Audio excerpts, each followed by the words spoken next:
Gujarat cadre के चर्चित अफसर राकेश अस्थाना को एक और बड़ी जिम्मेदारी मिली है। राकेश अस्थाना को दिल्ली पुलिस का कमिश्नर बनाया गया है। मंगलवार देर रात 10 बजे केंद्रीय गृह मंत्रालय ने इसका आदेश जारी किया। इससे पहले राकेश अस्थाना सीमा सुरक्षा बल यानी बीएसएफ के डीजी के तौर पर काम कर रहे थे। खास बात यह है कि 31 जुलाई को वो रिटायर होने वाले थे। अस्थाना से पहले senior IPS officer Balaji Srivastava ने 30 जून 2021 को दिल्ली पुलिस के कमिश्नर का पद संभाला था। उन्हें ये जिम्मेदारी पूर्व कमिश्नर एसएन श्रीवास्तव के रिटायरमेंट के बाद मिली थी। चारा घोटाला मामले में पूछताछ हो या फिर सुशांत केस से जुड़े ड्रग्स विवाद की जांच की अगुवाई हो, राकेश अस्थाना हमेशा ही सुर्खियों में रहे हैं। बिहार के पूर्व मुख्यमंत्री लालू प्रसाद यादव से जुड़े चारा घोटाला मामले को लेकर राकेश अस्थाना सबसे पहले सुर्खियों में आए थे। जब ये मामला सामने आया था तब राकेश अस्थाना की उम्र मात्र 35 साल थी और उन्होंने लालू यादव से करीब 6 घंटे तक पूछताछ की। उनकी अगुवाई में दाखिल चार्जशीट के बाद ही लालू यादव को इस मामले में गिरफ्तार किया गया था। साल 2002 में गोधरा कांड की जांच भी राकेश अस्थाना ने ही की थी।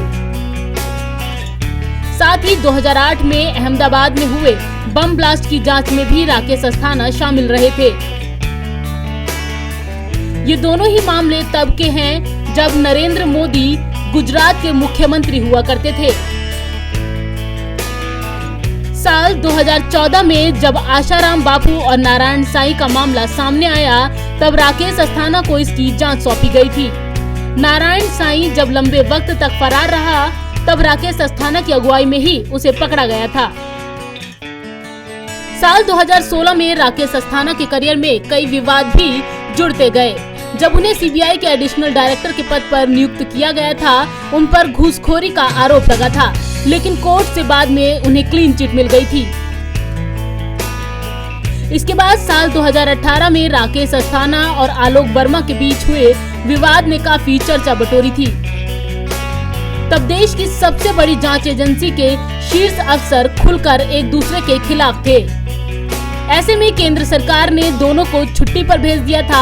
ये मामला सुप्रीम कोर्ट तक भी पहुंचा था, लेकिन लंबी सुनवाई के बाद फरवरी 2020 में राकेश अस्थाना को क्लीन चिट मिल गई थी। उसी के बाद बीएसएफ के डीजी के तौर पर उनकी वापसी भी हुई थी। बीएसएफ डीजी के तौर पर नियुक्ति के बाद राकेश अस्थाना फिर सुर्खियों में रहे थे जब उनके अंतर्गत आने वाली एनसीबी ने फिल्म अभिनेता सुशांत सिंह राजपूत की मौत से जुड़े ड्रग्स मामले में जांच शुरू की। इस केस ने बॉलीवुड में हलचल मचा दी थी। कई बड़े स्टार्स से पूछताछ की गई थी। अब एक बार फिर दिल्ली पुलिस का कमिश्नर बनकर राकेश अस्थाना एक्शन में लौटे हैं। 9 जुलाई 1961 को जन्मे राकेश अस्थाना गुजरात कैडेट के 1984 बैच के आईपीएस ऑफिसर हैं। राकेश अस्थाना ने दिल्ली की जवाहरलाल नेहरू यूनिवर्सिटी में पढ़ाई की है। गुजरात कैडर 1984 बैच के अफसर राकेश अस्थाना 31 जुलाई 2022 तक अब दिल्ली पुलिस के कमिश्नर बने रहेंगे।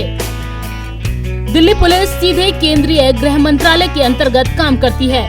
ऐसे में अगले 1 साल राकेश अस्थाना पर ही हर किसी की नजर रहेगी।